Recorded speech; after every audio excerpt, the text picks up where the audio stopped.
Mga kapuso sa way paglangan-langan, karong buntaga atong ilailahon ang nag-top 3 sa Geologist Licensure Exam nga si Ken Adrian Villarias. Welcome sa At Home with GMA Regional TV, Ken. Good morning mga kapuso. So ako na si Ken Adrian Villarias.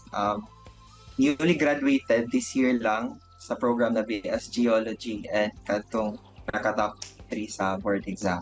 Nasayran na mo, Ken, nga academic achiever na gyud ka sa una pa. Gani, salutatorian ka pag-graduate nimo sa senior high school. Ug karon, another achievement na sab ang imuhang nakabot. Why do you strive for academic excellence? So mani, tumong bagid nimo nga mahimong achiever or it just happened?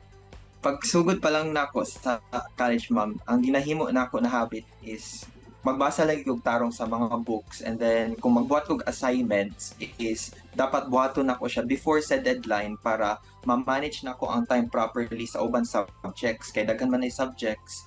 Pero I admit na naguba gito kung study habits at itong pag-igo sa pandemic, pero dala po sa pagsali nakalahutay mapokus akong kurso. Ken, kinsa o unsa ba ang nag-influence kanimo nga mukuha sa kursong geology? Ang curiosity gid sa una sa linog back then piqued my interest sa earth sciences. Tapos katong na-NKE na exam sa grade 9, nasigundahan pa gyud siya kay ang gi-suggest niya na profession daw nako kay mag-geologist daw ko. So purely by interest gyud nako siya na nag-proceed ko sa geo. Na siya, although damaging usahay ang mga effects sa earthquake, napud siya kanamurag thrill sa mechanisms like nga no may tabo siya, paunsa siya may tabo, asa dapitan nagsugod, ning ana. Ken, sa pagtungha man gyud sa college, dili gyud na mawala ng mga hagit no during sa imuhang pag-eskwela. Imuha unsa ba ning mga challenges nga imuhang na-encounter? Sa kasagaran estudyante, syempre ka ng mga pag-manage sa imong time between sa imong pag-eskwela and then sa imong family, sa imong anak. Pero ang pinaka para sa ako abug at na experience is katong pag sugod sa pandemic.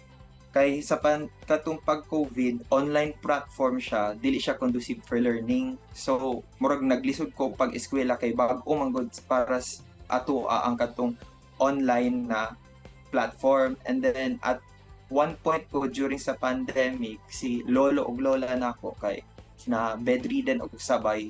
Ken, unsa ba to mga kalisdanan nga imuhang nasinatian during the licensure exam? Wala gid ko nagdahom na ma-appeal gid sa top. Ang amo agad before sa exam, ina-instill sa amo seniors kang is ang attitude lang. Ang ingon nila aim for the top. Kay kung di ka mag-top, ang imong bagsakan pasar. So throughout the review mo lang to akong attitude para positive lang. Pero katong during sa exam na mismo, while gakwenda nako sa possible na score, murag ang ginahuna-una na lang nako kay punta makapasar na lang gyud ko tungod sa kalisod.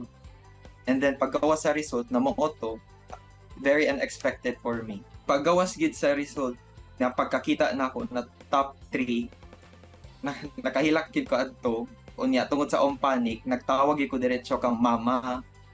Kay ang among exam sa Manila tapos layo kay sila mama, diretso ko tawag. While gahilak na ko dito na ko ingon, ma, naka-top 3 ko, ma. Mo tong una na balita na ako sa board exam, wala pa ko nakaingon niya na nakapasa ko. Ang una na ko naingon kay naka-top 3 ko ug sila po grabe po nila kalipay.